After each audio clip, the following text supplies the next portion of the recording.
और इसी के साथ इन्होंने एक एक कलशी की स्वीकृति दिए 1,11,000 की, इसलिए वे शास्त्रदान भी साथ में करेंगे। चलो आगे दीप प्रज्वलन के लिए निमंत्रित करते हैं विजय कुमार जी जैन, पारोड़ा निवासी। इन्होंने आज 11 लाख रुपए का कलश की स्वीकृति दी है, वो नगद राशि यहाँ जमा कर दिए। वे परिवार से आए और आज का दीप प्रज्वलन करें।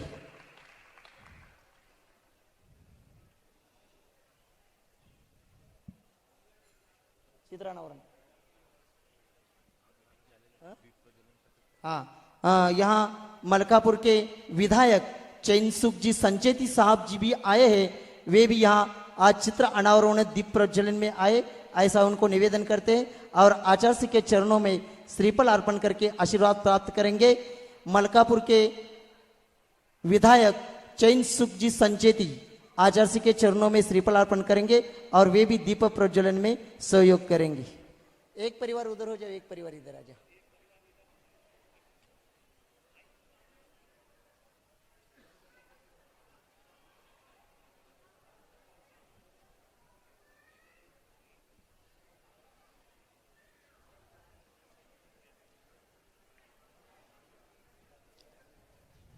शिरपुर अंतरिक्ष पार्श्वनाथ अतिशय क्षेत्र का विकास की योजनाएं यहाँ बन रही है। जल्द ही विकास की पूरी योजनाएं आपके सामने रखेंगे। इस विकास के लिए आप सब लोगों का सहयोग अपेक्षित है। आप सब लोग सहयोग करें। इस कलशों के माध्यम से आप इस विकास कार्य में सहयोगी बन सकते हैं। कलश की स्वीकृति देकर आप इस अंतरिक्ष पार्श्वनाथ अतिशय क्षेत्र के विकास के सहयोगी बन सकते हैं। विजय मामा दीप प्रज्वलन करा।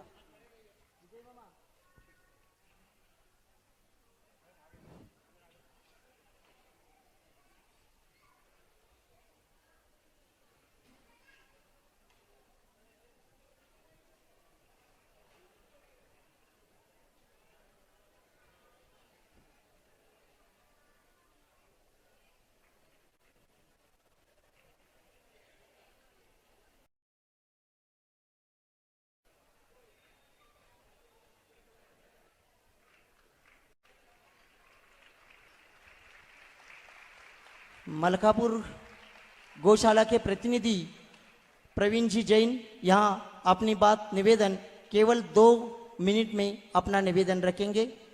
प्रवीण जी जैन मलकापुर गौशाला के प्रतिनिधि, आप अभी भी कलशों की दान स्वीकृति यहाँ भेज सकते हैं और आचार्य श्री को शास्त्रदान करवा सकते हैं। आचार्य श्री को शास्त्रदान करने के लिए आप एक कलश की स्वीकृति लिख सकते हैं। इसी के साथ यहाँ जो हथकरघा की योजना प्रारंभ है उसमें भी 55,555 का एक मशीन की दान स्वीकृति आप लोग दे सकते हैं।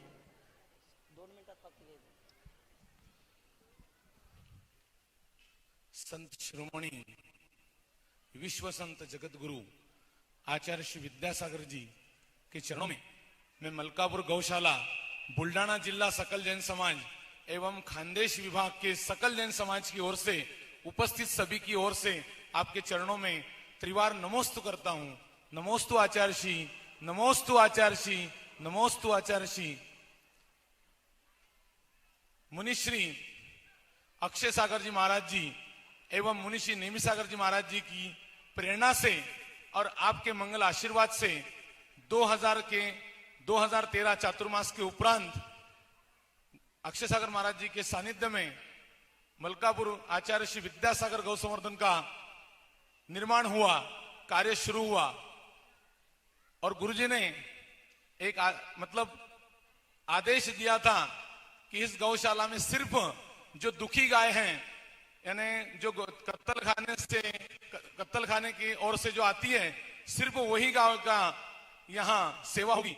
तो आचार्य श्री आपके चरणों में ये समर्पित करता हूं निवेदन। अखंडता पूर्वक 9 वर्ष से ये कार्य चल रहा है और मुझे बताने में अति प्रसन्नता हो रही और उसको अपने मांडी पे ले लिया और 1 घंटे का नमोकार मंत्र पढ़ता रहा।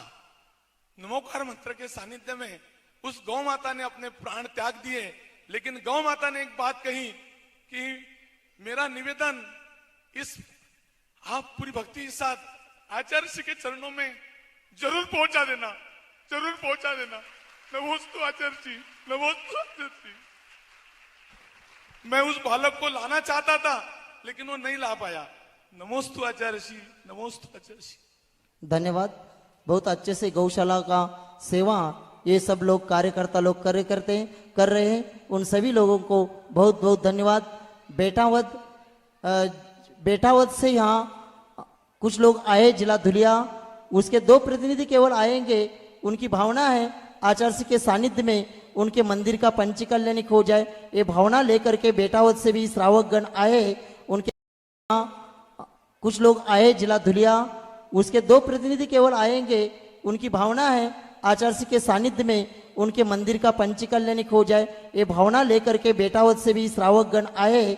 उनके केवल 2 प्रतिनिधि आकर के आचार्य जी के चरणों में श्रीफल अर्पण करेंगे और आशीर्वाद प्राप्त करेंगे। श्रीफल अर्पण करेंगे। जलगांव से भी बहुत सारे श्रावक आए, बहुत सारे गांवों के श्रावक आए। उन सब लोगों की भावना है आचार्य जी के चरणों में आने की। लेकिन हम सब लोगों से निवेदन करने, आप जहां हैं वहीं से सब लोग नमस्तु करेंगे, कोई नहीं ऊपर आएंगे। जो लोग आए हैं, जहां जहां से आए हैं, उन सब लोगों का नमस्तु आपका आचार्य जी को वहीं से जहां है वहीं से नमस्तु करके आपको बेटा पुकार ले मंगाशी। हे नरसिंह,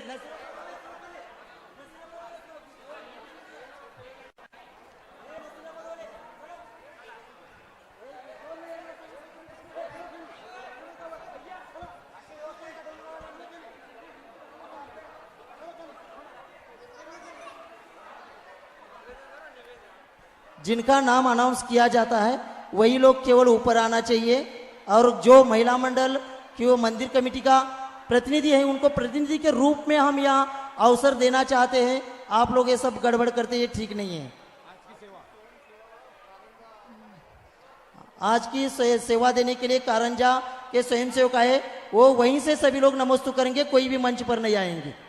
परम पूज्य आचार्य भगवान के चरणों में त्रिवार नमस्तु करते हुए निवेदन कर रहे हैं कि आज की इस ठीक कर रहे जानते तो है नहीं है, ठीक कर तुम्हें आता नहीं।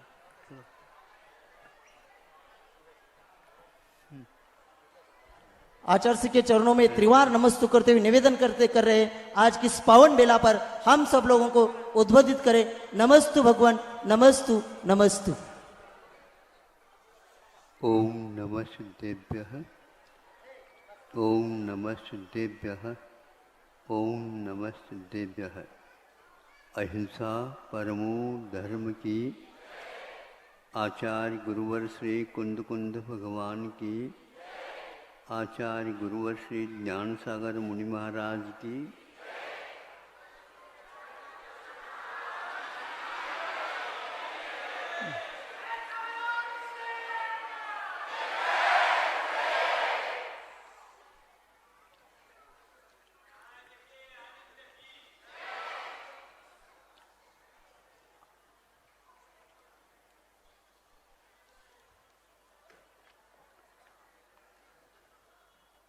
आप धर्म की साधना करते हैं,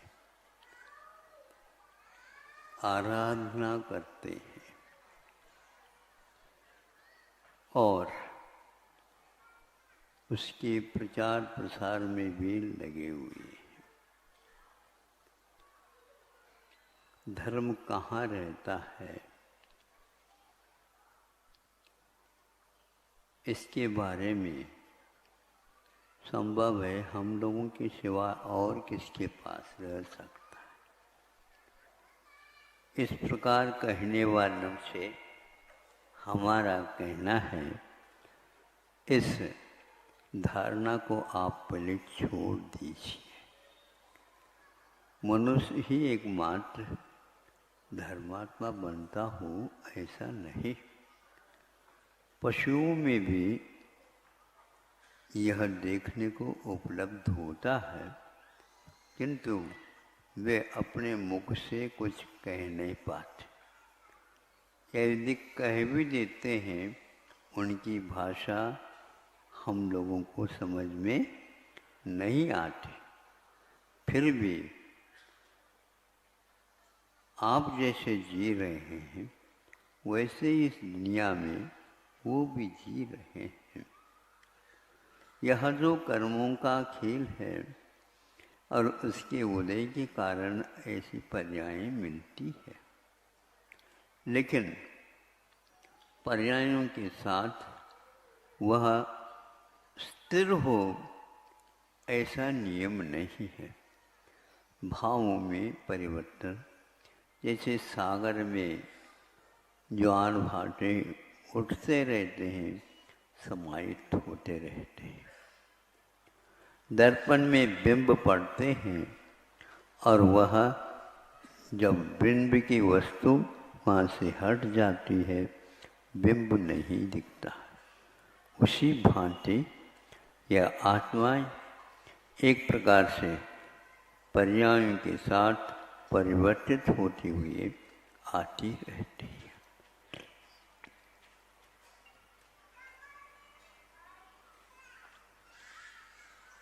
एक बार मंत्री जी के साथ अथवा सेठ साहूकार के साथ एक राजा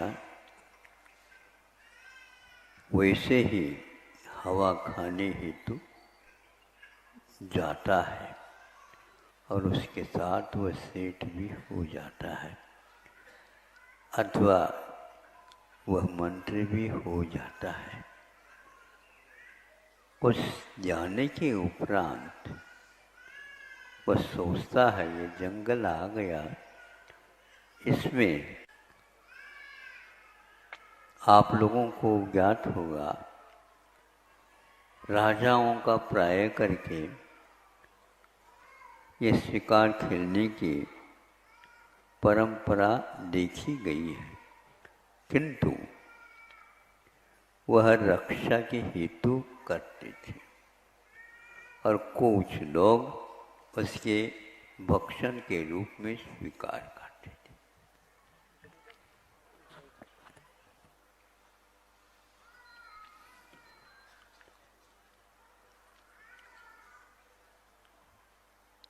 जब वह एक हिरणों के झुंड के पीछे लग जाता है, उसको देख करके सारे हिरण और भागना प्रारंभ कर देते हैं। भागते भागते भागते चले जाते हैं। उस समय उस राजा को कहा, ठहरो, आप परेशान न हो, उनको हम कह देते हैं वे रुक जाएंगे, आपको जो करना है फिर बाद में कर लो। क्या कहते हो, तुम्हारे कहने से वो रुकेंगे? हाँ हाँ, क्यों नहीं रुकेंगे, क्योंकि आप राजा हो और ये प्रजा के रूप में आपके हैं। जानवर यदि प्रजा नहीं बनते ऐसी बात नहीं है।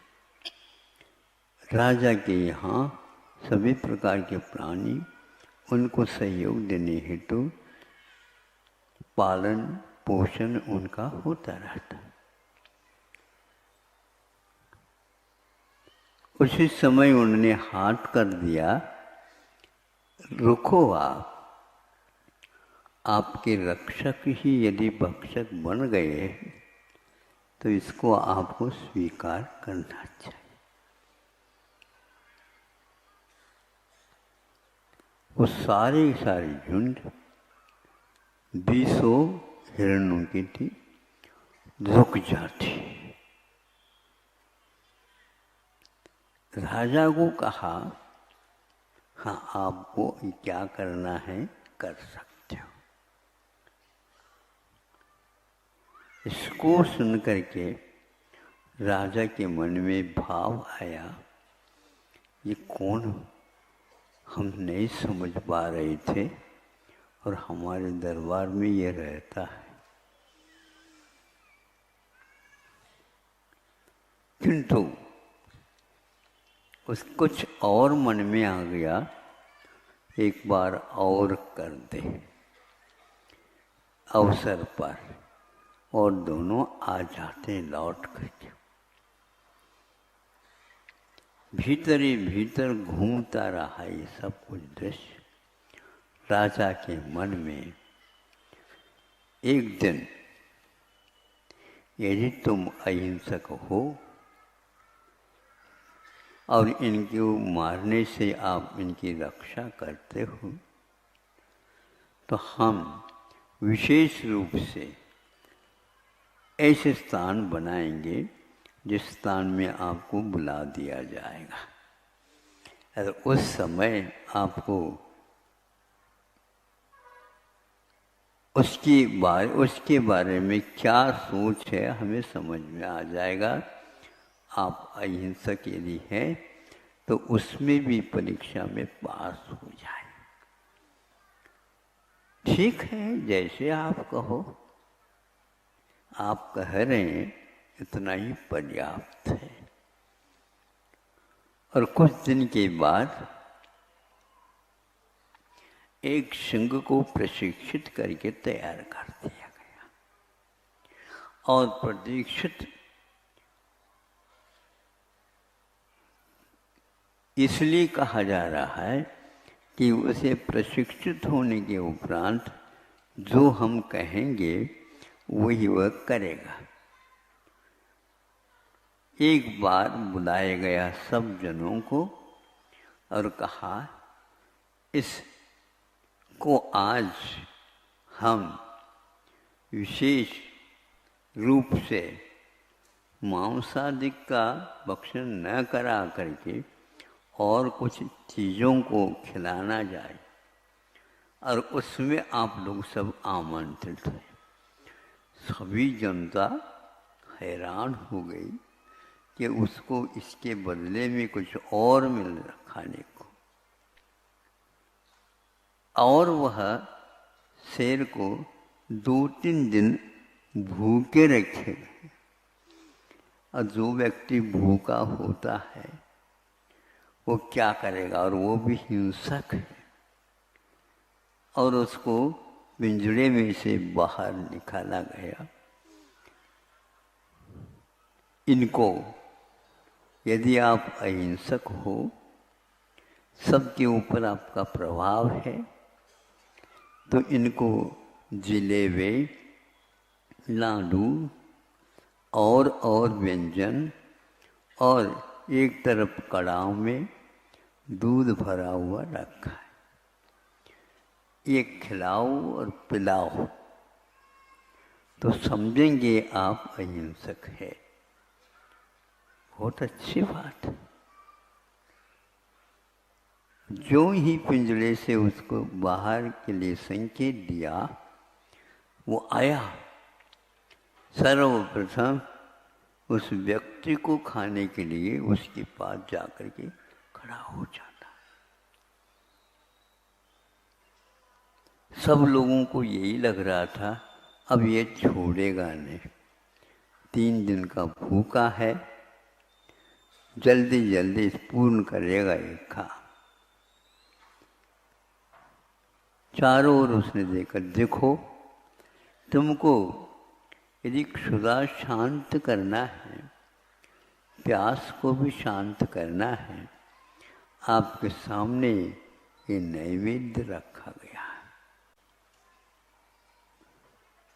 आप खाना तो खा सकते हो, नहीं तो मैं तो यहाँ पर उपस्थित हूँ ही। ये भाषा एक त्रियंच के सामने कही जा रही है। क्या आप लोगों ने सोचा है इसके बारे में? हाँ, भावों के माध्यम से सब कुछ समझाया जा सकता है।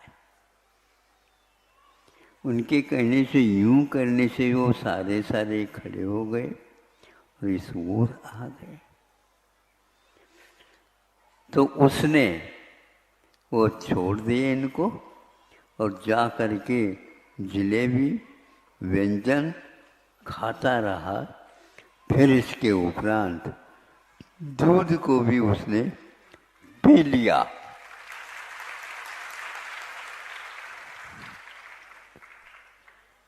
उसको संकेत कुछ भी नहीं दिया गया था और वह पिंजड़े में पुनः चला गया। अब आप बताओ, मनुष्य भी अहिंसा की आराधना करता है और तिर्यंच भी आराधना करता है। महावीर भगवान का चिन्ह एक प्रकार से सिंह है। सर्वप्रथम वेद के नीचे एक तरफ गाय और एक तरफ सिंह शेर है। अब आप समझो, शेर के दूध गाय का बछड़ा पी रहा है और शेरनी का वह छोटा सा शावक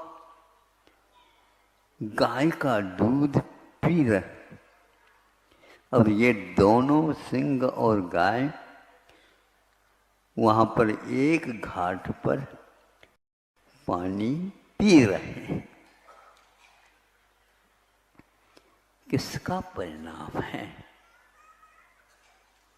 जंगल में रहने वाले हिंस्र पशु, गाय एक प्रकार से पालतू प्राणी है, किंतु ये सब वात्सल्य का, मैत्री का, आप लोगों में प्राय करके यह मुखाग्र होगी, सत्वेषु मैत्री गुणेषु प्रमोदम क्लिष्टेषु जीवेषु कृपापरत्वं माध्यस्थभावं विपरीत वृत्तौ सदा ममात्मा विदधातु देव।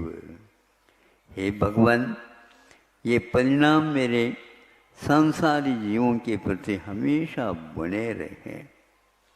सबके प्रति एक भाव मैत्री का रखना और जो गुणी है उनके प्रति प्रमोद भाव अभिव्यक्त करना, किंतु जो कष्ट में हैं उनके कष्ट दूर हो तो कैसे दूर हो? संसार बहुत बड़ा है, लेकिन हम यहाँ पर बैठे बैठे उनके बारे में सोच तो सकते हैं। इधर उधर की बातें तो आप करते रहते हो, बैठ करके ये भाव कर लें तो अवश्य इसका प्रभाव पड़ सकता है और पड़ता है। जब ये बात सब लोगों ने देखी और सुनी तो क्या सोचता हो? राजा ने कहा, मेरी गलती क्षम्य हो। हमारे राज्य में ऐसे भी सेठ, साहूकार या मंत्री हैं जो अपने बारे में नहीं, सभी जीव मात्र के बारे में हमेशा सोचते रहते हैं, सोचते रहते हैं। ये वही व्यक्ति है जो अमरचंद दीवान है। ये राजस्थान की राजधानी रूप जयपुर है, गुलाब नगरी है, वहाँ पर हजारों की तादाद में परिवार अहिंसा की पूजा करते हुए रहते हैं। इतने महान नगर में भी इस प्रकार व्यक्तित्व रहता था, वहाँ का वह निवास था। यह उपन्यास नहीं, यह एक कथा भी नहीं, किंतु वह कथा बन गई अपने आप कि यहाँ राजा का कर्तव्य है कि वह अहिंसा का पालन करें। और यदि राजा यथा राजा तथा प्रजा, इसमें कोई संदेह ही नहीं करना चाहिए। आज जैन समाज अपने अपने स्थानों पर भारतवर्ष ही नहीं, देश विदेशों में भी फैल गया है। आर्थिक दृष्टि से भी और अहिंसा की दृष्टि से भी वो वहाँ पर रहते हैं, प्रचार प्रसार कर रहे हैं। ये सुन करके आप लोगों को प्रसन्नता होगी। 40-45 अमेरिका में ऐसे विश्वविद्यालयों को चुना है और उनमें अनुसंधान के साथ जैन तत्व का अध्ययन कराने का संकल्प लिया है।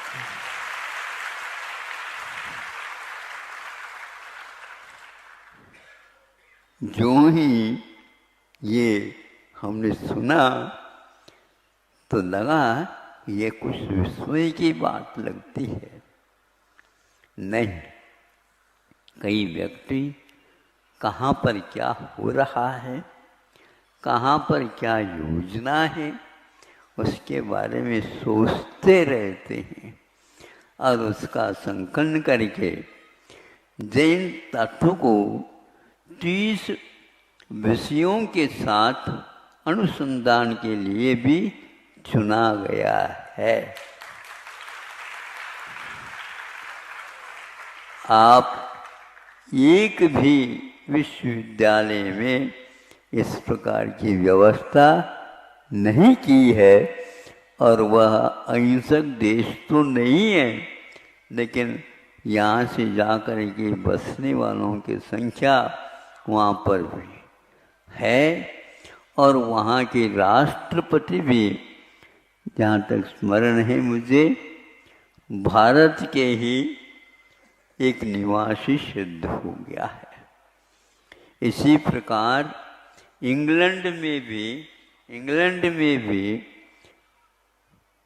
मुख्यमंत्री, महामंत्री, प्रधानमंत्री के रूप में चुन करके भारतीय एक सज्जन को वहाँ पर रखा है। ऋषि सनत ऐसे कोई गांव हो सकता नाम, लेकिन यह आपको सुन करके विचार में आ जाएगा कि जैन धर्म वस्तुतः किसी क्षेत्र से नहीं, किंतु अवश्य भारत की अपेक्षा से बरहेरावेशो, ये प्रतिदिन हम 3 बार प्रतिक्रमण पढ़ते हैं। इस भरत और ऐरावतों में जो कोई भी ऐसे क्षेत्र हैं उनको मेरा बार बार नमस्कार हो। यहाँ मुनि महाराज अपने मुख से बहुत सहर्ष के साथ उच्चरित करते हैं। अब ये सोचो उसके लिए कितनी राशि की आवश्यकता है। उन्होंने कहा 4.5 अरब की, यानी 450 करोड़ों की ये राशि वहाँ पर सर्वप्रथम 150 करोड़ की लगी जाएगी, फिर बाद में क्रम से उसके शेष राशि का भी उपयोग किया जाएगा। संभव है इसको और भी स्वरूप दिया जा सकता है। तो हर विषय पर वहाँ पर छाना जाएगा, शोधा जाएगा और अहिंसा की महिमा, साधुओं की परंपरा कैसी है, क्या है, श्रावकों की परंपरा कैसी है, क्या है, वहाँ पर चिकित्सा के विषय में क्या चल रहा है, ये सारी बारीकी के साथ हजारों विद्यार्थी छात्रों को पढ़ाया जाएगा और शोध कराया जाएगा। अमेरिका ने आपसे कोई चंदा नहीं मांगी। आप चंदा घोषित भी करते हैं तो जब तक वो नहीं जाएगा आपके घर या फोन, तब तक देख लेते हैं। आजकल तो दुकान तो बहुत धीरे धीरे चलती है, ऐसे कह करके आप लौटा सकते हैं, लेकिन उस देश ने यह किया, इसके पीछे उसका क्या उद्देश्य है?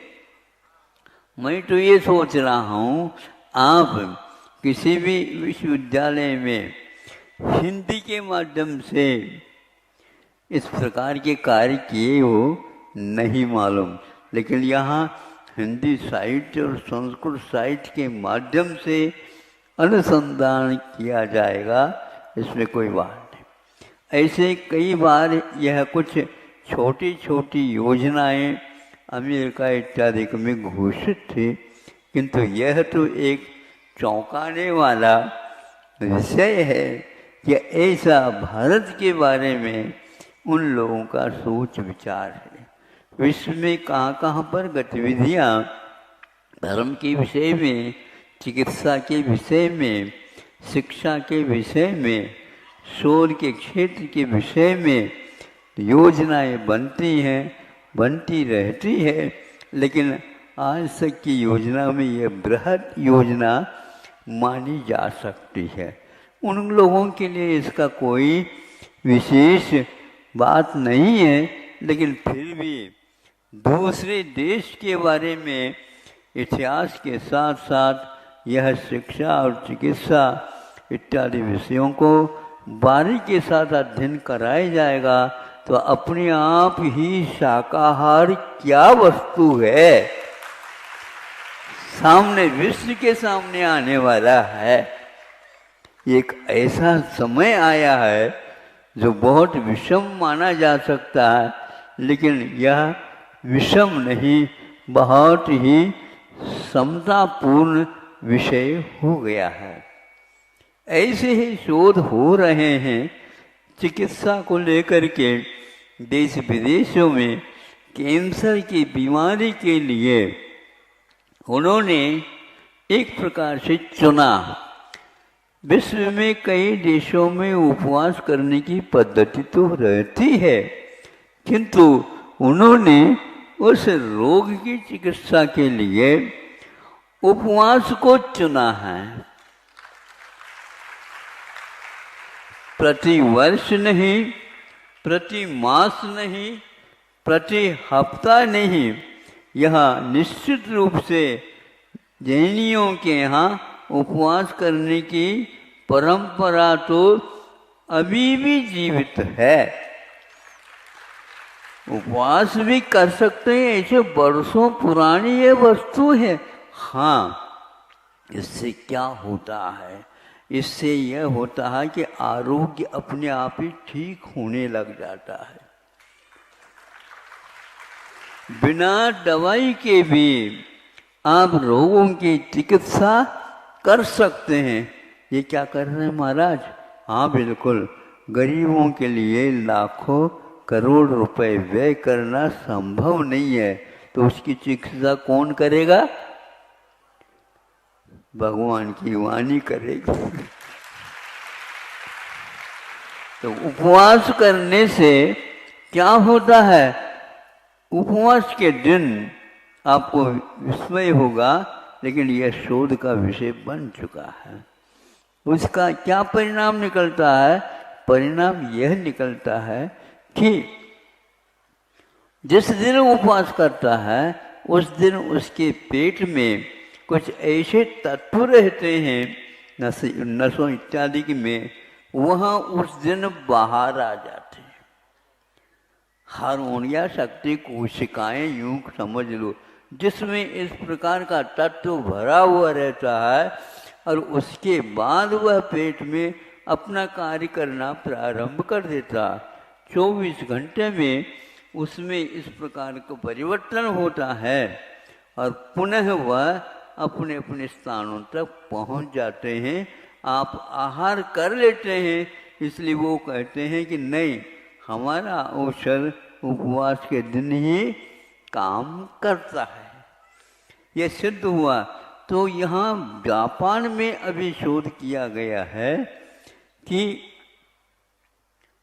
कोई व्यक्ति यदि कैंसर के ऊपर कुछ चिकित्सा करना चाहता है, उसको और कुछ भी नहीं करना है, उपवास की परंपरा को अपने जीवन में स्थान देना, इससे ठीक होगा। क्या होगा इससे? तो ये ध्यान को, जो वो कोशिकाएं जो कैंसर की भूमिका को अदा करती है, वो सारे सूख जाएंगे। वह सूख जाएंगे तो अपने आप ही बीज के अभाव में जैसा पौधा नहीं अंकुरित होता है, उसी प्रकार वह चीज है। और ऐसे यह प्रयोग वहाँ पर रात दिन नए नए होते ही चले जा रहे हैं। एक और है कि जो उपवास की चिकित्सा में उन्होंने चिकित्सा कैसे की है, 50-50, 30-30, 20-20 उपवास के साथ उस मरीज को ठीक करने का वह उपक्रम लिया है। यह किताब आज से लगभग 90 वर्ष पूर्व में प्रकाशित हो गई थी। वह योग से इसी महाराष्ट्र के किसी स्थान में पुस्तकालय में वो किताब मिली। मिलते ही हमने कहा ये बहुत ही उपयोगी वस्तु है, उसका प्रकाशन करवाए। इसको देख करके कि आयुर्वेद के जितने भी वैद्य हैं या शोध छात्र हैं और भी शोध कराने वाले हैं, इसको लेकर के चले गए। ये तो बहुत महत्वपूर्ण वस्तु है। इस प्रकार इतिहास में ये सारे आपको उपलब्ध होंगे। इसके अध्ययन करना तो भारतीय व्यक्तियों का काम ही नहीं। सुनते हैं कि जब यहाँ से पुस्तकें, शास्त्र आदि चले गए, हजारों खच्चरों के ऊपर इनको लाद करके जापान और जर्मनी देशों ने इसका उपयोग किया है। आज भी उनके यहाँ इसके बारे में, संस्कृत के बारे में अवश्य ही अनुसंधान और विश्लेषण आदि चालू है। लेकिन आप लोगों ने उनको इतने पुस्तकों का क्या किया? रद्दी में बेचा है। अच्छा लगता है क्या? मतलब आपको चाहिए ही पैसा, कहीं से भी आ जाए पैसा। रद्दी के मान करके उन्होंने लिया। रद्दी में इस प्रकार की किताबें मिलती हैं, उसको भी वो लेकर के गए और यहाँ शोध किया। आज भी सुनते हैं कि तत्वार सूत्र के ऊपर एक बहुत दुर्लभ टीका लिखी गई थी, जो कि स्वामी समंतभद्र महाराज जी का वह ग्रंथ है। इसको वह लिखा है, किंतु उस शास्त्र को लिखने से पूर्व में देवागम स्तोत्र को उन्होंने मंगलाचरण के रूप में प्रस्तुत किया है, ऐसा कहा जाता है। गुरु जी के मुख से हमने 1-2 बार इसको सुना, किंतु उसके खोज करने के उपरांत भी आज तक उपलब्ध नहीं हुआ। हम लोगों का इतना तेज पुण्य कहाँ है? तो जनवरी सुरक्षित कहीं न कहीं रखी होगी, लेकिन हम पुण्यवान होते अवश्य वह मिलता। किंतु 2000 वर्ष पूर्व में स्वामी समंतभद्र जी लिखा है, ऐसा सुनने में आया। अधिगम गंधहास्य महाभाष्य के रूप में वहाँ प्रचलन में सुनने में आता है, लेकिन किसी भी भंडार में इसकी उपलब्धि नहीं हुई। देश विदेशों में भी छाना गया है, बड़े बड़े पुस्तकालयों में भी उसकी कोई उपस्थिति नहीं मिली।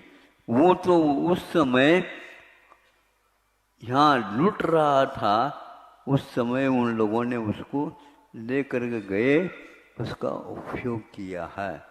इसलिए उसमें एक और चीज बताई थी गुरुजी ने, उसमें पशुओं की बोली में भी कुछ संकेत आता है। बहुत सारी विद्याएं थी, आज वह विद्याएं लुप्त होती जा रही है। फिर भी आप लोग इस दिशा में काम करेंगे तो सही होगा।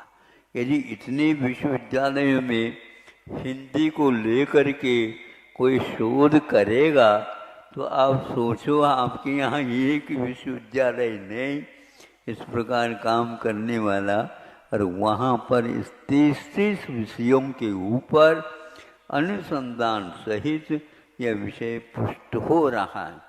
और उन्होंने यही लिखा हुआ है, जैन संस्कृति और धर्म के बारे में यह योजना बनी हुई है, जो हमने सुनी थी 4-5 दिन पूर्व में, आपके सामने रख।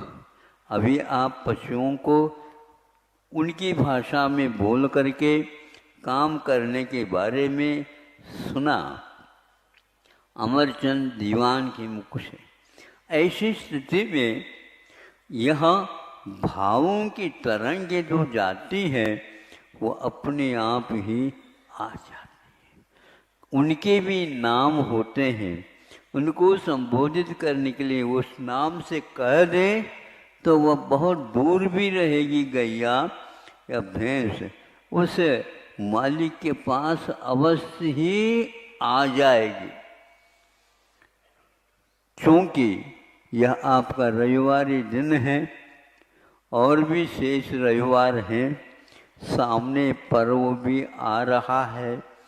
अब यहाँ पर व्यवस्था को आप देख रहे हैं, ऊपर से भी वह व्यवस्था हो रही है। प्रतिदिन 8-8 दिन हो गए, प्रतिदिन वह वर्षा होती है। सुनते हैं यहाँ पर इस इलाका में पानी की मात्रा कम है, लेकिन यहाँ पर पानी ही पानी हो रहा है। महाराष्ट्र में एक प्रकार से राजनीति भी अपने आप में अहिंसक नीति बनने जा रही है।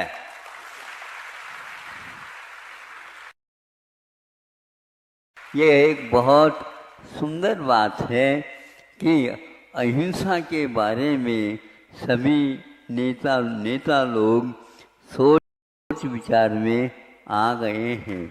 केंद्र में भी ये सोच विचार चल रहा है और विदेश में तो इसका उदाहरण आपके सामने आ ही गया है। और आप यदि स्वाध्याय करते हैं और इतिहास को खोलते हैं तो ऐसे प्रसंग भी मिल सकते हैं जो आपके भीतरी आँख को भी खोल सकती हैं। आपको तो इन्हीं 2 आँखों के द्वारा सही उपयोग नहीं हो रहा है, तो महाराज तीसरी कौन सी आँख है? आप इन दोनों को बंद करोगे